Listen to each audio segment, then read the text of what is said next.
Good afternoon, welcome to good health. ఈరోజు మనం discuss చేయబోయే టాపిక్ థైరాయిడ్ గురించి. మరి థైరాయిడ్ అంటే ఏంటి, ఇందులో ఎన్ని టైప్స్ ఉంటాయి, థైరాయిడ్ రావడానికి ముఖ్య కారణాలు ఏంటి, హోమియోలో థైరాయిడ్ ట్రీట్మెంట్కి ఎటువంటి ట్రీట్మెంట్ అవైలబుల్ ఉంది, అన్ని డౌట్స్ని క్లియర్ చేయడానికి హోమియో కేర్ ఇంటర్నేషనల్ నుంచి డాక్టర్ సుబోధ్ గారు వచ్చారు, మనతో పాటు ఉన్నారు. మిగతా డౌట్స్ని అడిగి తెలుసుకుందాం. హలో అండి. So what is thyroid exactly and types ఎన్ని ఉంటాయి? రైట్. సో థైరాయిడ్ అనేది నార్మల్గా అందరికీ ఉండే కూడా ఒక గ్రంథి అండి, ఒక గ్లాండ్ అనమాట. సో దీని నుంచి కూడా మనకి నార్మల్గా హార్మోన్స్ రిలీజ్ అవ్వటం, అది ప్రతి మెటబాలిజాన్ని కూడా, ప్రతి జీవక్రియను కూడా, అంటే బాడీలో జరిగే చాలా జీవక్రియల్లో కూడా ఈ థైరాయిడ్ హార్మోన్ అనేది ఇంపార్టెంట్ రోల్ ప్లే చేయడం అనేది చూస్తూ ఉంటాం. సో బేసిక్గా మెటబాలిజం జరగాలన్నా లేకుంటే ఈ బయోకెమికల్ ప్రాసెస్ జరగాలన్నా కానీ థైరాయిడ్ హార్మోన్స్ అనేది చాలా ఇంపార్టెంట్ అనమాట. సో దీన్ని సెక్రీట్ చేసే ఒక గ్రంథిని మనం థైరాయిడ్ గ్రంథి అని చెప్పి అంటుంటాం, థైరాయిడ్ గ్లాండ్ అని చెప్పి అంటుంటాం. మెడ ముందు భాగంలో ఉంటుందండి, 2 లోబ్స్ కింద ఉండటం, ఆల్మోస్ట్ అంటే సీతాకోక చిలుక ఆకారంలో కూడా మన గొంతు ముందులో ఉండే ఒక గ్రంథి. సో దీనికి సంబంధించిన ఇబ్బందులు తలెత్తడానికి మన థైరాయిడ్ ప్రాబ్లమ్స్ కానీ థైరాయిడ్ డిసార్డర్స్ కానీ అని చెప్పి అనుకోవచ్చు. సో ముఖ్యంగా మనం కామన్గా చూసేది ఏంటంటే హైపోథైరాయిడిజం అని చెప్పేసి అంటుంటాం. సో అవసరానికంటే కూడా తక్కువ మోతాదులో ఈ T3, T4 హార్మోన్స్ సెక్రీట్ అవ్వటం కానీ, లేకుంటే దీనికి సంబంధించినంత వరకు స్టిమ్యులేషన్ చేసే TSH లెవెల్స్ అనేది కూడా బాగా పెరిగిపోవటం కానీ ఈ హైపోథైరాయిడిజంలో చూస్తుంటాం. ఇది చాలా కామన్గా వచ్చే ఇబ్బంది అండి. కొద్దిగా రేర్గా ఉన్నప్పటికీ కూడాను ఇంకొక రకమైన ఇబ్బంది ఏంటంటే హైపర్ థైరాయిడిజం అని చెప్పి చెప్పుకోవచ్చు. సో ఇదేంటంటే కంప్లీట్గా ఆపోజిట్ అనమాట. హైపోథైరాయిడిజంలో ఏంటంటే థైరాయిడ్కి సంబంధించిన ఈ హార్మోన్స్ అన్నీ కూడా తక్కువ మోతాదులో, అవసరం కంటే కూడా తక్కువగా మోతాదులో రిలీజ్ అవ్వటం, దానివల్ల ఈ జీవక్రియలన్నీ కూడా నెమ్మదించిపోవటం, నిదానించిపోవటం, ఇవన్నీ కూడా చూస్తుంటాం. మెటబాలిజం స్లో అయిపోవటం చూస్తూ ఉంటాం. సో దానికి సంబంధించిన లక్షణాలు చూస్తూ ఉంటాం అనమాట. అలాగే హైపర్ థైరాయిడిజంలో ఏంటంటే ఈ T3, T4 హార్మోన్స్ ఏదైతే థైరాయిడ్ సెక్రెట్ చేస్తూ ఉంటుందో ఆ హార్మోన్స్ నిల్వలు కూడా అవసరానికంటే కూడా పెరిగిపోవటం అనేది కూడా మనం హైపర్ థైరాయిడిజంలో చూస్తూ ఉంటాం. అట్లా పెరిగిపోవటం వల్ల ఈ జీవక్రియలు, మెటబాలిజం అంతా కూడా ఫాస్ట్ అయిపోయి దానివల్ల వచ్చే లక్షణాలు కానీ ఇబ్బందులు కానీ మనము చూడడం జరుగుతుంది. ఇంకొక రకమైన ఇబ్బంది ఏంటంటే కామన్గా చూసేది గాయిటర్ అంటే థైరాయిడ్కి సంబంధించినంత వరకు వాపు ఉండటం అనమాట. ఇవి రెండు ఏమో హైపోథైరాయిడిజం, హైపర్ థైరాయిడిజం ఏంటంటే స్ట్రక్చరల్గా ఎటువంటి ఇబ్బంది ఉన్నా లేకపోయినప్పటికీ కూడా ఒక పనితీరులో మార్పు అనమాట, దాని ఫంక్షనింగ్లో డిఫరెన్స్ అనమాట. ఈ గాయిటర్ ఏంటంటే మనకి స్ట్రక్చరల్గా చేంజ్, కొద్దిగా వాపు ఉండటం గాయిటర్ అని చెప్పి అంటుంటాం. దీంట్లో చాలా రకాలు ఉంటాయండి, కొల్లాయిడ్ గాయిటర్ అని, నాడ్యులర్ గాయిటర్ అని చెప్పేసి. సో ఇట్లా రకరకాల ఇబ్బందులు మనము థైరాయిడ్కి సంబంధించిన వాటిలో చూస్తూ ఉంటామని చెప్పొచ్చు. రైట్. ఈ హైపోథైరాయిడ్ కానీ హైపర్ థైరాయిడ్ కానీ ఏది ఎక్కువగా చూస్తున్నాం, ఎవరిలో ఎక్కువగా చూస్తున్నాం? రైట్. సో ముఖ్యంగా థైరాయిడ్కి సంబంధించిన సమస్యలన్నీ కూడా ఆడవారిలో ఎక్కువగా చూడటం జరుగుతుంది.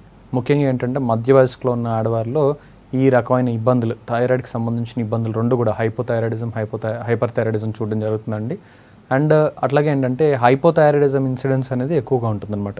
సో ఉన్న థైరాయిడ్కి సంబంధించిన ఇబ్బందులు అన్నింటిలో కనుక చూసుకున్నట్లయితే ఆల్మోస్ట్ మనకి 70 to 80% అంతా కూడా హైపోథైరాయిడిజంకి సంబంధించిన ఇబ్బందులు ఉంటాయని చెప్పి చెప్పుకోవచ్చు.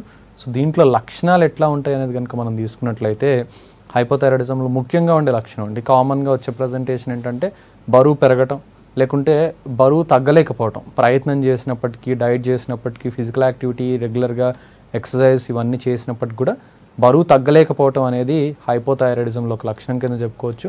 లేకుంటే ఎటువంటి కారణం లేకుండా కూడా బరువు పెరగటం అనేది కూడా ఈ హైపోథైరాయిడిజంకి సంబంధించిన లక్షణం కింద చెప్పొచ్చు.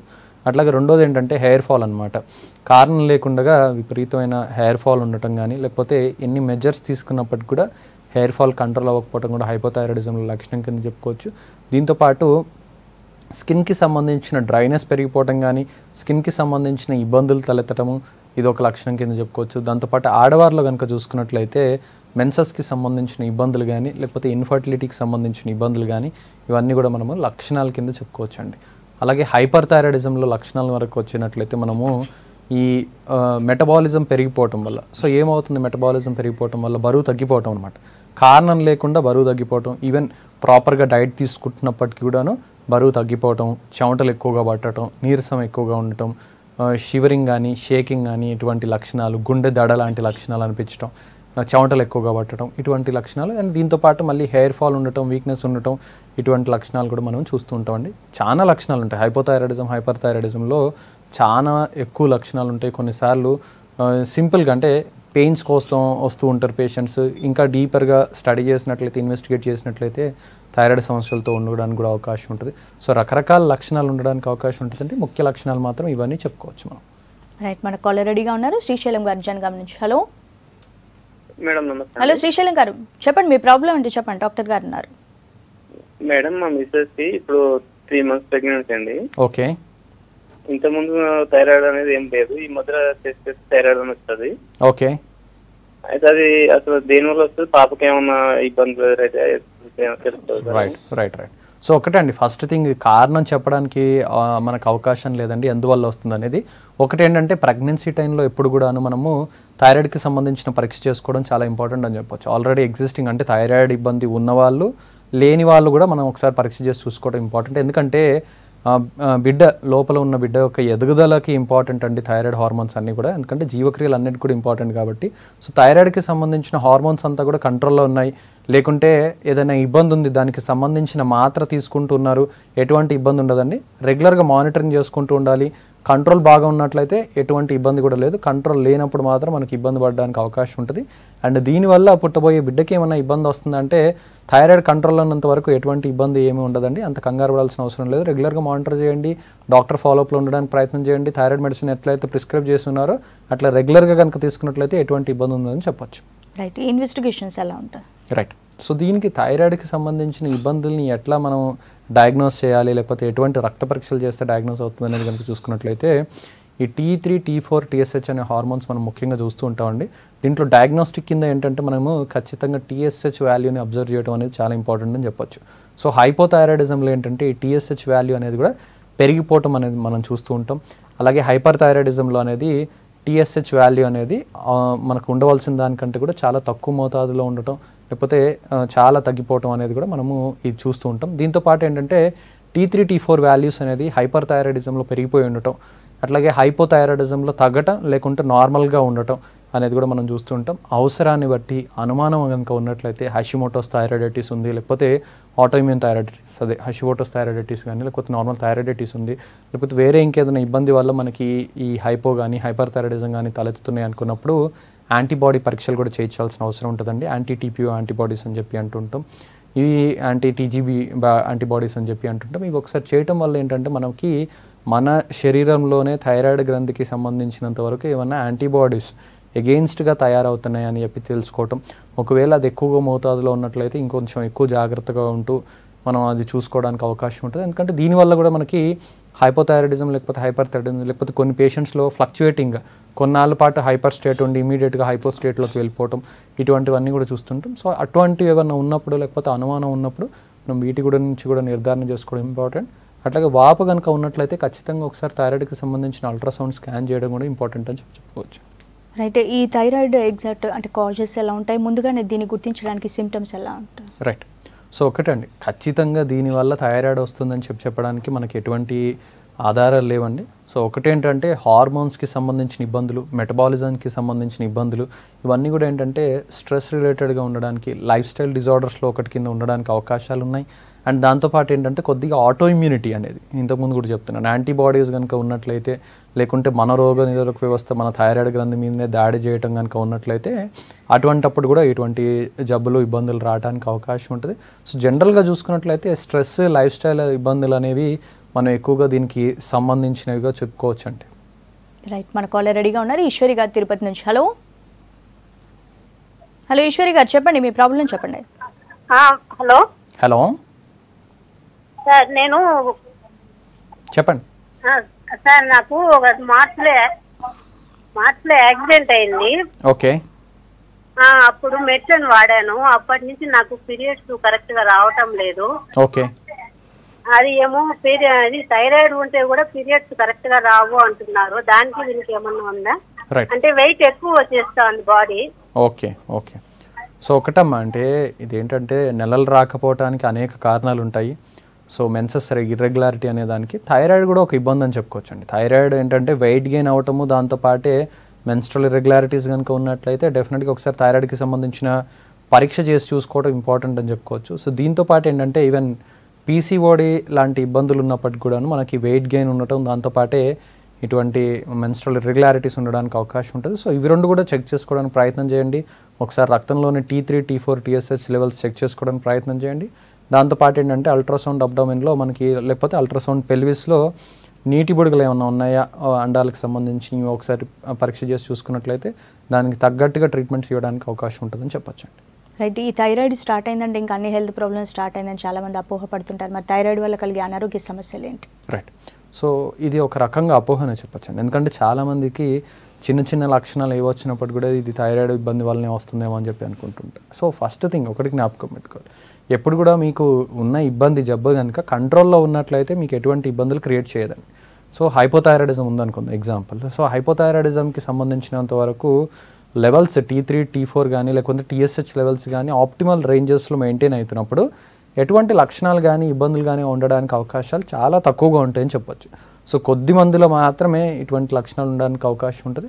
సో అటువంటిప్పుడు కూడా మనం ఇంకా ఫర్దర్గా డీపర్ స్టడీ కింద ఫ్రీ T4 ఎంత ఉంటుంది, ఫ్రీ T3 ఎంత ఉంటుంది, కన్వర్షన్ రేషియోస్ ఎంత ఉన్నాయి, ఇవి కనుక కూడా చూసుకున్నట్లయితే అవసరాన్ని బట్టి డోసేజ్ అడ్జస్ట్మెంట్ కానీ లేకపోతే ఇంకా ఇటువంటి మెడిసిన్స్ ఏమన్నా ఇవ్వాల్సిన అవసరం ఉంటే ఇవ్వటం కానీ దాని ద్వారా ఉన్న లక్షణాలన్నీ కూడా సరి చేసుకోవడానికి లేకపోతే రెక్టిఫై చేసుకోవడానికి అవకాశం ఉంటుంది. ఇంకొంతమందిలో ఏంటంటే థైరాయిడ్ డయాగ్నోజ్ అయ్యే టైం వరకు ఉన్న లక్షణాలు, ఎగ్జాంపుల్ వెయిట్ గెయిన్ అనుకోవచ్చు, లేకపోతే హెయిర్ ఫాల్ అనుకోవచ్చు, మెన్స్ట్రువల్ ఇర్రెగ్యులారిటీస్ అనుకోవచ్చు. ఒకసారి థైరాయిడ్కి సంబంధించిన మాత్రలు వాడడం స్టార్ట్ చేసి థైరాయిడ్ కంట్రోల్లోకి వచ్చిన తర్వాత ఆ ఉన్న లక్షణాలన్నీ కూడా రెక్టిఫై అవ్వడానికి అవకాశం ఉంటుంది, హెయిర్ ఫాల్ కంట్రోల్ అయిపోవడానికి అవకాశం ఉంటుంది, మెన్సెస్ రెగ్యులారిటీ రావడానికి అవకాశం ఉంటుంది. అండ్ దాంతోపాటు ఏంటంటే వెయిట్ లాస్కి మీరు చేసే ప్రయత్నాలు, అంటే వెయిట్ లాస్ కోసం ఏమైనా ప్రయత్నం చేస్తున్నట్లయితే డెఫినెట్గా దానికి మోతాదుగా వెయిట్ లాస్ అవ్వడానికి కూడా అవకాశాలు బాగా ఉంటాయని చెప్పుకోవచ్చు. సో కంగారు పడాల్సిన అవసరం లేదు, కంట్రోల్లో పెట్టుకోవడానికి ప్రయత్నం చేయాలి, రెగ్యులర్గా మానిటరింగ్ ఇంపార్టెంట్. ఒకవేళ చాలా ఫ్లక్చుయేట్ అవుతుంది అంటే ఎవ్రీ 2 to 3 monthsకి ఒకసారి చెక్ చేసుకోవడం ఇంపార్టెంట్.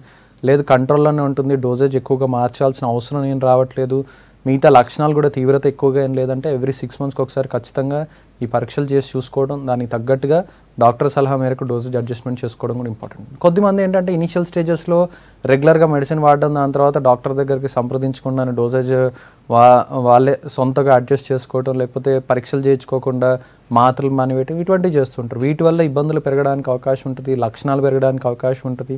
ఇట్లా చేయకుండా ఉన్నట్లయితే డెఫినెట్గా ఎటువంటి ఇబ్బందులు ఉన్నాయని చెప్పొచ్చండి. రైట్. నెక్స్ట్ కాల్ చూద్దాం. ప్రతాప్ గారు కాగజ్ నగర్ నుంచి. హలో చెప్పండి. హలో ప్రతాప్ గారు చెప్పండి, ప్రాబ్లం చెప్పండి మేడం.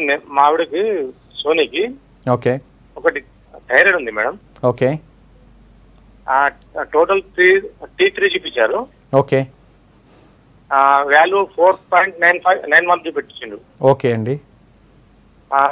మళ్ళా టోటల్ థైరాయిడ్ లో T4 చూపించారు, 28.1 చూపించారు మేడం. ఓకే సార్ అంత ఉన్నది. TSH ఎంత ఉందండి? T4 చూపించాడు. T4 కాదండి, థైరాయిడ్ స్టిమ్యులేటింగ్ హార్మోన్ అని చెప్పి ఇంకొకటి ఉంటుంది, TSH hormone sir. TSH 0.01. Okay okay okay right sir. ఇది కొద్దిగా ఇబ్బందులు ఇప్పుడు ఏమైనా లక్షణాలు ఏమైనా ఉన్నాయండి సార్? ఇప్పుడు కొంచెం కనిపిస్తుంది సార్. ఓకే సార్ ఇబ్బందులు ఏమున్నాయండి? అంటే సార్ ఏమైనా చక్కెర వచ్చినట్టు అవుతుంది మా ఆవిడ కొంచెం. ఓకే ఓకే ఎన్నాళ్ళ నుంచి ఉన్నాయండి ఇబ్బందులన్నీ? సార్ 2 years అయింది సార్ ఇది. ఓకే మెడిసిన్స్ ఏమైనా వాడుతున్నారా ఇప్పుడు? మెడిసిన్ వాడుతున్నాం సార్. ఓకే వాడుతున్న తర్వాత చేయించిన రిపోర్ట్ అండి ఇది? సార్ ఓకే కొంచెం తక్కువ వస్తుంది సార్, అదే అనిపిస్తుంది, చక్కెర వచ్చినట్టు అవుతుంది మా ఆవిడకి. రైట్. సో ఇప్పుడు చూసుకున్నట్లయితే కనుక మనకి TSH వాల్యూ అనేది చాలా సబ్నార్మల్గా అంటే బిలో నార్మల్ కింద ఉంది. సో మీరు ఆల్రెడీ ఎగ్జిస్టింగ్ ఏదైనా డోసేజ్ వాడుతున్నట్లయితే అది ఏం మెడిసిన్ అనేది ఒకసారి చూసి దాన్ని బట్టి రెక్టిఫై చేయొచ్చండి. ఎందుకంటే మీరు చెప్తున్న వాల్యూస్ కనుక చూసినట్లయితే హైపర్ థైరాయిడిజంకి సంబంధించిన ఇబ్బందుల్లాగా అనిపిస్తుంది. ఒకసారి మీరు ఏమైనా అంటే అంతకుముందు హైపోథైరాయిడిజం కోసం ఏమైనా మెడిసిన్స్ వాడినట్లయితే అది డోసేజ్ ఎక్కువగా ఉంటుందని తగ్గించుకోవాల్సిన అవసరం ఉంటుంది. లేదంటే హైపర్ థైరాయిడిజం కనుక మెడిసిన్ వాడినట్లయితే అది కంట్రోల్గా ఉండట్లేదు, డోస్ పెంచుకోవాల్సిన అవసరం ఉంటుంది. సో ప్రాపర్గా ఎటువంటి ఇబ్బంది, ఏం మెడిసిన్ వాడుతున్నారని చూసిన తర్వాత సజెషన్ ఇవ్వడానికి అవకాశం ఉంటుందండి. 2 స్టేజెస్లో కూడా మనకి హైపర్ థైరాయిడిజం ఉన్న హైపోథైరాయిడిజం ఉన్న డెఫినెట్గా హోమియోపతి ఈ స్టేజ్లో మనం స్టార్ట్ చేసుకొని కూడా లక్షణాల కంట్రోల్, అట్లాగే ఏంటంటే జబ్బు కూడా కంప్లీట్గా నయమవడానికి అవకాశాలు మనం చూసుకోవడానికి అవకాశం ఉంటుందని చెప్పొచ్చండి. సో డెఫినెట్గా కూడా ఒకసారి రిపోర్ట్స్, ముందు రిపోర్ట్స్, ప్రజెంట్ మెడికేషన్, అట్లాగే లేటెస్ట్ రిపోర్ట్స్ కూడా ఒకసారి తీసుకొని విజిట్ చేయడానికి ప్రయత్నం చేయండి. రైట్. అంటే ఏజ్ ఫ్యాక్టర్ ఏదైనా ఉందా థైరాయిడ్కి? ఇంతకుముందు 30-40 ప్లస్లో వచ్చేది, ఇప్పుడు ఏజ్లో అయినా అటాక్ అయ్యే ఛాన్స్ ఉంది కాబట్టి ఏజ్లో ఎక్కువగా అటాక్ అయ్యే ఛాన్స్ ఉంటుంది. సో జనరల్గా అయితే ఏంటంటే మనకి మిడిల్ ఏజ్డ్ కానీ లేకుంటే ఇంకా చెప్పాలంటే ఈ 20 to 40 ఇయర్స్ మధ్యలో కూడా ఎక్కువగా ఇన్సిడెంట్స్ అనేది చూస్తూ ఉంటాం అనమాట. సో అండ్ ఈ మధ్య కాలంలో చూస్తున్నాం ఈవెన్ చిన్న పిల్లల్లో లేకుంటే ఈవెన్ స్కూల్ గోయింగ్ కిడ్స్లో కూడా హైపోథైరాయిడిజంకి సంబంధించిన లక్షణాలు ఉండటం లేకపోతే హైపోథైరాయిడిజం డిటెక్ట్ అవ్వటం అనేది. సో దీంట్లో ముఖ్యంగా పిల్లలకి సంబంధించినంత వరకు ఇంకా ఎక్కువగా జాగ్రత్తగా ఉండవలసిన అవసరం ఉంటుంది. ఎందుకంటే ఎదుగుదల, మానసిక ఎదుగుదల అండి, శారీరక ఎదుగుదల రెండు కూడా రెండింటికి సంబంధించినంత వరకు కూడా ఇబ్బంది పడడానికి అవకాశం ఉంటుంది. సో అందుకని డెఫినెట్గా కూడా థైరాయిడ్కి సంబంధించిన ఇబ్బంది ఉందని తెలిస్తే ఇమీడియట్గా ట్రీట్మెంట్స్ మొదలు పెట్టుకోవటం, దానికి సంబంధించినంత వరకు కంట్రోల్లో పెట్టుకోవడానికి చూసుకోవటం అండ్ రెగ్యులర్ మానిటరింగ్ కూడా ఇంపార్టెంట్ అని చెప్పొచ్చు. ఎందుకంటే మెంటల్ అంటే మనకి మానసిక ఎదుగుదల అనేది కూడా ఆగిపోవడానికి అవకాశం ఉంటుంది. మిక్సెడిమా లాంటి స్టేటస్ కనుక వచ్చినట్లయితే క్రిటినిజం అని చెప్పి అంటుంటాం చిన్నపిల్లల్లో ముఖ్యంగా. సో ఎదుగుదల ఆగిపోవటం కంప్లీట్గా, డ్వార్ఫిజం కానీ లేకపోతే గ్రోత్ రిటార్డేషన్ అని చెప్పి అంటుంటాం, ఇట్లా రావడానికి అవకాశం ఉంటుంది. సో ఖచ్చితంగా కూడా ఎక్కువ జాగ్రత్త పడాల్సిన అవసరం ఉంటుంది. అండ్ అట్లాగే ఏంటంటే పెద్ద వాళ్ళలో కూడా ఏంటంటే కంట్రోల్ లేకుండా ఎక్కువ కాలం పాటు ఉంటుంది, అప్పుడు కూడా మనకి లక్షణాలు తీవ్రంగా ఉండడానికి అవకాశం ఉంటుందండి. సో కంట్రోల్ పెట్టుకోవడం ఇంపార్టెంట్. వయసుతో నిమిత్తం లేకుండా లక్షణాలు కనుక అనిపించినట్లయితే టెస్ట్ చేసుకోవాలండి. కొంతమంది రిజెక్ట్ చేస్తూ ఉంటారు, కొంతమంది ఏంటంటే వద్దు అని చెప్పి అంటుంటారు. ఫ్యామిలీలో ఎవరికి లేదండి, నాకు కూడా అనిపించట్లేదు అని చెప్తుంటారు. ఒక చిన్న పరీక్ష ద్వారా ఏమీ నష్టపోయేదేం లేదండి. ఎప్పుడైనా మీరు కన్సల్ట్ చేసే డాక్టర్కి అనుమానం ఉన్నా, మీకు అనుమానం అనిపించినా ఒక చిన్నపాటి పరీక్ష, అట్లీస్ట్ TSH అనేది ఒక పరీక్ష చేయించుకున్నా కానీ మనం జబ్బు ఏమైనా ఉంటే దానికి తగు ట్రీట్మెంట్ చేయడానికి అవకాశం ఉంటుందని చెప్పచ్చు. రైట్, నెక్స్ట్ కాల్ చూద్దాం. సునీత గారు మహబూబ్ నగర్ నుంచి. హలో. ఓకే, అంటే సో మరి అంటే సంతానలేమి సమస్య థైరాయిడ్ వల్ల అటాక్ అవుతుంది, థైరాయిడ్ అటాక్ అయిందంటే ఇంకా ఇన్ఫర్టిలిటీ కారణం అవుతుంది అని కూడా అంటారు. ఎంతవరకు నిజం ఉంటుంది? రైట్. సో డెఫినెట్గా అంటే ఒకటి ఏంటంటే థైరాయిడ్ కంట్రోల్లో లేకుండా ఉండింది, లేకపోతే థైరాయిడ్కి ప్రాపర్ ట్రీట్మెంట్స్ తీసుకోవట్లేదు అంటే కూడా మనకి ఇన్ఫర్టిలిటీ ఉండడానికి అవకాశం ఉంటుంది. చాలామంది ఏంటంటే ఈ మనకి ఇన్ఫర్టిలిటీ ట్రీట్మెంట్స్ కోసం ఎప్పుడైనా పేషెంట్స్ వచ్చినప్పుడు ఇన్వెస్టిగేట్ చేసినట్లయితే ఫర్దర్గా ఎందుకని చెప్పి మనకి ఇన్ఫర్టిలిటీ ప్రాబ్లం వస్తుందని చెప్పి చూసినట్లయితే అప్పుడు కూడా ఈ హైపోథైరాయిడిజం అనేది మనం డయాగ్నోస్ చేయడం చాలాసార్లు చూస్తూ ఉంటాం. సో దానికి సంబంధించినంత వరకు ట్రీట్మెంట్స్ స్టార్ట్ చేసి దానికి సంబంధించినంత వరకు ప్రాపర్గా మెడికేషన్ ఇచ్చి థైరాయిడ్ కంట్రోల్ కనుక చేసుకోగలిగినట్లయితే డెఫినెట్గా దాంతో పాటు వచ్చిన ఈ ఇన్ఫర్టిలిటీ ట్రీట్మెంట్ అనేది లేకపోతే ఇన్ఫర్టిలిటీ ఇష్యూ అనేది కూడా సాల్వ్ అయిపోవడానికి అవకాశం ఉంటుందండి. మగవారిలో కనుక మగవారిలో కూడా హైపోథైరాయిడిజం అన్ట్రీటెడ్గా ఉంది, లేకపోతే చాలా కాలంగా ఉండిపోయిందంటే కూడా అలిగోస్పర్మియా అనేది చెప్పి అంటుంటాం. అంటే కణాల తగ్గుదల అనేది కూడా అవడానికి అవకాశం ఉంటుంది, దానివల్ల కూడా ఇన్ఫర్టిలిటీ రావచ్చు. ఆడవారిలో ఏంటంటే మెన్స్ట్రల్ రెగ్యులారిటీస్ రావటం, లేకపోతే ఓవులేషన్ ఇంప్రాపర్ కావటం, లేకపోతే ఓవులేషన్ అవ్వకపోవటం, దీనివల్ల కూడా మనకి ఇన్ఫర్టిలిటీ ఉండటం అనేది చూస్తుంటాం. సో ఎప్పుడు కూడా అంటే హైపోథైరాయిడిజం కానీ హైపర్ థైరాయిడిజం కానీ డయాగ్నోజ్ అయింది ఇన్ఫర్టిలిటీ కేసెస్లో అంటే ఇమీడియట్గా దానికి సంబంధించినంత వరకు సఫిషియంట్ ట్రీట్మెంట్స్, కొన్నిసార్లు ఇన్సఫిషియంట్ ట్రీట్మెంట్ వల్ల కూడా ఇష్యూ అలాగే ఉండిపోవడానికి అవకాశం ఉంటుంది. సో సఫిషియంట్ ట్రీట్మెంట్స్ తీసుకుంటూ ప్రాపర్ మానిటరింగ్ కనుక చేసినట్లయితే ఇబ్బంది ఏమి ఉండదని చెప్పి చెప్పుకోవచ్చు. రైట్, కాలర్ రెడీగా ఉన్నారు. వికారాబాద్ నుంచి ప్రతీష గారు. హలో. హలో అండి, చెప్పండి ప్రతీష గారు, మీ ప్రాబ్లం ఏంటి? నాకు థైరాయిడ్ ఉందండి, almost around 6 to 7 years. Okay, medicine వాడుతున్నారండి? ఇప్పుడు మెడిసిన్స్ వాడుతున్నాను. ఓకే, నౌ ఐఎమ్ ప్రెగ్నెంట్ అన్నమాట. సో నాకు TSH నార్మల్ గా ఉందండి, బట్ T4 ఒకటి చాలా ఎక్కువ ఉంది. అంటే 12 ఉండాల్సింది, నాకు 21 ఉంది. Okay okay okay right. So what is the reason, like TSH normal ఉండి T4 హై ఉండడం ఎందుకండి? ప్రెగ్నెన్సీలో ఇది ఓకేనా ఆర్ ఎల్స్? రైట్ సార్, ఒకటండి ఫస్ట్ థింగ్ ఏంటంటే ఇట్లా ఉన్నప్పుడు ఇమీడియట్గా కూడా ఫ్రీ T4 వాల్యూ అని చెప్పి అంటుంటాం. సో అది చెక్ చేసుకోవడానికి ప్రయత్నం చేయండి. మీరు చెప్పిన వాల్యూ ఏంటంటే టోటల్ T4 అనమాట. సో కొన్నిసార్లు ఏంటంటే ఎప్పుడైనా మీరు అంటే ప్రెగ్నెంట్గా ఉన్నారని చెప్తున్నారు కాబట్టి కొన్ని రకాల హార్మోన్స్ ఏదైనా మెడిసిన్స్ వాడినా లేకపోతే కొన్ని రకాల మాత్రలు వాడినా కానీ ఈ T4 వాల్యూ అనేది బైండింగ్ పెరిగిపోవడం, దానివల్ల T4 కానీ T3 వాల్యూస్ కానీ పెరిగిపోవడానికి ఒక అవకాశం ఉంటుంది. సో అటువంటిప్పుడు ఏంటంటే free T3 free T4 values check చేసుకోవడం, మళ్ళీ ఒకసారి TSH వాల్యూ అనేది కూడా రీచెక్ చేసుకోవడం. మీకు ఆల్రెడీ హైపోథైరాయిడిజం ఉందని చెప్తున్నారు కాబట్టి ఒకవేళ డోసేజ్ ఏమైనా ఎక్కువ అవుతుందా అనే దృష్టిలో కూడా ఆలోచన పెట్టుకోవడం, ఇవన్నీ కనుక మనం చేసినట్లయితే ఇమీడియట్గా కూడా మనము T4 ఎందుకు పెరిగింది అండ్ దాన్ని ఎట్లా కంట్రోల్లోకి తీసుకురావచ్చు అనేది చూసుకోవచ్చండి. కొన్నిసార్లు ఏంటంటే ఫాల్స్గా, ఎందుకంటే కొన్ని రకాల మాత్రలు వాడినప్పుడు T4 వాల్యూ పెరగడానికి అవకాశం ఉంటుంది. అప్పుడు కంగారు పడకూడదు. అప్పుడు ఫ్రీ T4 వాల్యూ చెక్ చేసుకోవాలి. అది కనుక నార్మల్గా ఉందంటే కనుక జస్ట్ మళ్ళీ రీఇన్వెస్టిగేట్ చేసుకోవడం అండ్ మానిటరింగ్లో ఉండటం. ఎటువంటి ఇంకా ఫర్దర్ మెడికేషన్ కానీ లేకపోతే ఫర్దర్ మెజర్స్ ఏమీ అవసరం ఉండదు. ఒకవేళ కనుక ఫ్రీ T4 కూడా ఎలివేటెడ్గా ఉన్నట్లయితే మీరు వాడుతున్న డోసేజ్ని కొద్దిగా తగ్గించుకోవడానికి అవకాశాలు ఉంటాయి. అది ఒక డాక్టర్ సలహా మేరకు మాత్రమే చేయాలండి.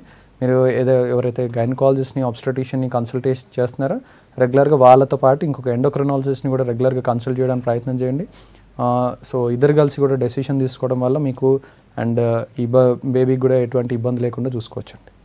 రైట్. ఈ జెనెటిక్ ఎఫెక్ట్ ఎంతవరకు ఉంటుంది థైరాయిడ్లో? అంటే పేరెంట్స్కి థైరాయిడ్ ఉంటే జనరేషన్ అంతా అటాక్ అవ్వాల్సిందేనా థైరాయిడ్కి? రైట్. సో ఒకటండి, ఇది ఖచ్చితంగా వస్తుందని చెప్పలేం కానీ అవకాశాలు ఎక్కువగా ఉంటాయని చెప్పొచ్చు అనమాట. ఎవరికైనా ఫ్యామిలీ మెంబర్స్ కానీ పేరెంట్స్కి కానీ లేకుంటే ఇమీడియట్గా సిబ్లింగ్స్కి అంటే బ్రదర్స్ సిస్టర్స్ లేకపోతే నియరెస్ట్ బ్లడ్ రిలేటివ్స్కి ఎవరికైనా థైరాయిడ్ సమస్యలు ఉన్నట్లయితే రావటానికి మనకి కానీ వేరే ఇతర ఫ్యామిలీ మెంబర్స్కి రావడానికి అవకాశాలు పెరిగిపోతాయని చెప్పవచ్చు. సో ఖచ్చితంగా వస్తుందని లేదు, అట్లాగే ఖచ్చితంగా రాదు అని కూడా చెప్పడానికి వీల్లేదండి. సో దానికి సంబంధించిన ఇబ్బంది అయినా లేకపోతే వేరే రకమైన ఇబ్బంది అంటే ఏ రకమైన ఇబ్బంది అయినా రావచ్చు. కొన్నిసార్లు చూస్తూ ఉంటాం పేరెంట్స్కి ఎవరికైనా హైపోథైరాయిడిజం ఉండొచ్చు, పిల్లలకి ఎవరికైనా హైపర్ థైరాయిడిజం కూడా రావడానికి అవకాశం ఉంటుంది. సో ఖచ్చితంగా అదే ఇబ్బంది వస్తుందని చెప్పడానికి లేదు, ఇబ్బంది రాదు అని కూడా చెప్పడానికి వీల్లేదండి. అండ్ దానికి సంబంధించినంత వరకు కూడా మనం ఏం చేయలేదు, ఎందుకంటే కొన్ని రకాల జన్యుపరమైన కారణాలు లేకపోతే ఫ్యామిలీలో రన్ అయ్యే టెండెన్సీస్ వల్ల కూడా మనకి హైపోథైరాయిడిజంకి సంబంధించిన లేకపోతే హైపర్ థైరాయిడిజంకి సంబంధించిన ఇబ్బందులు తలెత్తడానికి అవకాశం ఉంటుందని చెప్పొచ్చు. రైట్. నెక్స్ట్ కాల్ చూద్దాం. లక్ష్మి గారు నెల్లూరు నుంచి. హలో హలో చెప్పండి, మీ ప్రాబ్లం చెప్పండి. సార్ నాకు ఇది thyroid 6 months before okay test చేయించుకున్నామండి. ఓకే. అప్పుడు T4 11.1 ఉంది. ఓకే. T3 97.36. ఓకే అండి. రైట్. అండ్ TSH వాల్యూ ఎంత ఉందండి? TSH 3.53 ఉంది సార్. రైట్. అన్నీ కూడా నార్మల్గానే ఉన్నాయండి. మెడిసిన్స్ ఏమైనా వాడుతున్నారు అంటే ఇప్పుడు థైరాయిడ్ ఉన్నట్టు లేనట్టు అండి? రైట్. ఈ వాల్యూస్ కనుక చూసినట్లయితే థైరాయిడ్కి సంబంధించిన సమస్యలు ఏమైనా ఒకటండి. ఇప్పుడు ఈ రిపోర్ట్ కనుక చూసినట్లయితే నార్మల్ అని చెప్పడానికి అవకాశం ఉంటుంది. అయితే ఏదైనా మాత్రలు వాడుతున్నప్పుడు కనుక చూసినట్లయితే సేమ్ మాత్ర కంటిన్యూ చేయాలని చెప్పవచ్చు. ఎందుకంటే అంతకుముందు హైపోథైరాయిడ్ పేషెంట్ ఏదైనా మాత్ర వాడుతూ దాంతో ఈ రిపోర్ట్ చేసినట్లయితే కంట్రోల్లో ఉందని చెప్పొచ్చు. అదే మాత్ర కంటిన్యూ చేయండి అని చెప్తాము. సో రిజల్ట్ అనేది కూడా డెఫినెట్గా నార్మల్గా ఉంది, ఇబ్బంది ప్రజెంట్ అయితే ఏం లేదండి. ఏదైనా మెడిసిన్స్ వాడుతున్నట్లయితే అదే కంటిన్యూ చేయండి, లేకుంటే ఎటువంటి మెడిసిన్స్ అవసరం లేదని చెప్పవచ్చు. రైట్. ఈ ప్రెగ్నెన్సీ టైంలో థైరాయిడ్ అటాక్ అయ్యే ఛాన్స్ ఎంతవరకు ఉంటుంది? రైట్. సో ఒకటండి, ఏమవుతుందంటే ప్రతి మెటబాలిజానికి లేకపోతే ప్రతి జీవక్రియకు కూడా మనకి థైరాయిడ్ సంబంధించిన ఇబ్బందులు, థైరాయిడ్కి సంబంధించిన హార్మోన్స్ అవసరం అని చెప్పవచ్చు.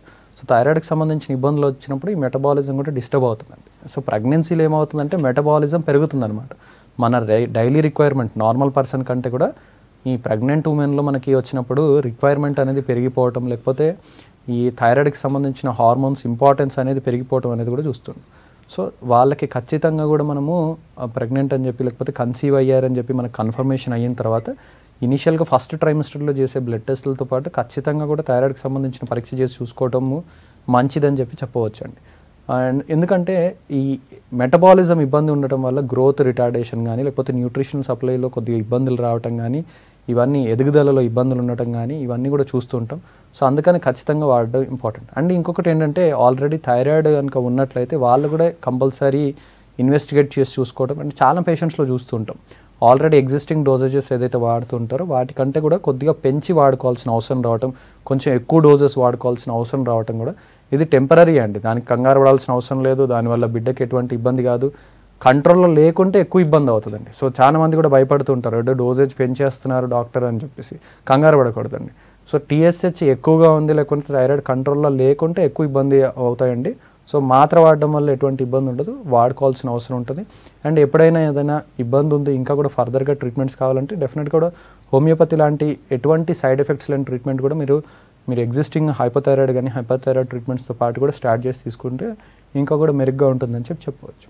రైట్. నెక్స్ట్ కాల్ చూద్దాం. శ్వేత గారు హైదరాబాద్ నుంచి. Hello madam. హలో శ్వేత గారు. హైదరాబాద్ చేస్తున్నామండి. థైరాయిడ్ వచ్చి ఒక 7 years అవుతుందండి మాకు. ఓకే. అయితే సార్ FT3 2.08 ఉందండి. ఓకే. FT4 0.90 ఉందండి. ఓకే. TS3 0.856 ఉందండి. Right, very good. అయితే మరి నార్మల్ లో ఉందా ఎలా ఉంది సార్? రైట్. మెడిసిన్ వాడుతున్నారా అండి ఇప్పుడు? వాడుతున్నాం. ఎంత? థైరాక్స్ 75 వాడుతున్నాం అండి. 75. సరే, ఆ 75 mcg అట్లాగే కంటిన్యూ చేయండి. ఎన్నాళ్ళ నుంచి వాడుతున్నారండి ఇట్లాగా 75 mcg? ఈ ఒక 15 days అయిందండి టెస్ట్ చేయించుకొని. Okay. అంత ముందు థైరాక్స్ 50 వాడాను. ఓకే. అయితే సార్ అన్నారు 75 వాడితే నీకు మంచిగా లేదమ్మా ఈ థైరాయిడ్ అనేది అని చెప్పారు. రైట్. సో ఒకటి ఏంటంటే కొద్దిగా T3 T4 లెవెల్స్లో కొద్దిగా ఇబ్బంది ఉంది, అందువల్ల డోసు కొద్దిగా పెంచారు. సో దానికి సంబంధించినంత వరకు అదే కంటిన్యూ చేసుకోవడానికి ప్రయత్నం చేయండి. ఒక 6 వారాల తర్వాత మళ్ళీ కూడా ఒకసారి పరీక్ష చేసుకోవడానికి ప్రయత్నం చేయండి. అది కూడా సరిపోతుందా లేదా, ఇంకేమైనా డోసేజ్లో ఫర్దర్గా అడ్జస్ట్మెంట్ చేయాల్సిన అవసరం ఉందా అని చెప్పి తెలియడానికి అవకాశం ఉంటుంది. సో మీరు ఈ స్టేజ్లో కూడా డెఫినెట్గా కూడా హోమియోపతి వాడుకోవడానికి ప్రయత్నం చేయొచ్చండి. మీరు ఎగ్జిస్టింగ్ ఏదైతే మెడిసిన్ వాడుతున్నారో దాంతోపాటు కూడా హోమియోపతి డెఫినెట్గా కూడా వాడుకోవచ్చు. చాలా మందికి ఒక డౌట్ ఉంటుందండి. సో హోమియోపతి ద్వారా థైరాయిడ్ మొత్తం కంప్లీట్గా క్యూర్ అవ్వడానికి అవకాశం ఉందా, లేకపోతే హైపోథైరాయిడిజం మొత్తం పోతుందా, తర్వాత ఇంకేమైనా మెడికేషన్ వాడుకోవాల్సిన అవసరం వస్తుందా, లేకపోతే ఆల్రెడీ అలోపతిక్ మెడికేషన్ వాడుతున్నాం దాంతోపాటుగా వాడవచ్చు అని చెప్పి. సో డెఫినెట్గా వాడండి. మీరు వాడుతున్న డోస్తో పాటు స్టార్ట్ చేయడానికి ప్రయత్నం చేయండి. డెఫినెట్గా ఎట్లయితే బ్లడ్ టెస్ట్లో కానీ లేకపోతే మనకి థైరాయిడ్ లక్షణాలు ఎట్లయితే ఇంప్రూవ్మెంట్ వస్తుందో అట్లాగే నిదానంగా నెమ్మదిగా థైరాయిడ్ డోసేజ్ మనం అడ్జస్ట్ చేస్తూ టేపర్ చేస్తూ మానివేయడానికి అవకాశం ఉంటుంది. ఎటువంటి సైడ్ ఎఫెక్ట్స్ ఉండవు కాబట్టి కొన్ని ఏళ్ళ పాటు కనుక హోమియోపతి ట్రీట్మెంట్స్ కంటిన్యూస్గా తీసుకున్నట్లయితే థైరాయిడ్ స్టిమ్యులేటర్ మెడిసిన్ ద్వారా కంప్లీట్గా కూడా నయం చేసుకోవడానికి అవకాశం ఉంటుందని చెప్పొచ్చు. రైట్ అండి, థ్యాంక్ యూ. థైరాయిడ్కి సంబంధించిన చాలా డౌట్స్ కూడా క్లియర్ చేశారు. Thank you so much. ఇదండి ఇవాళ good health. State in TV 6 news.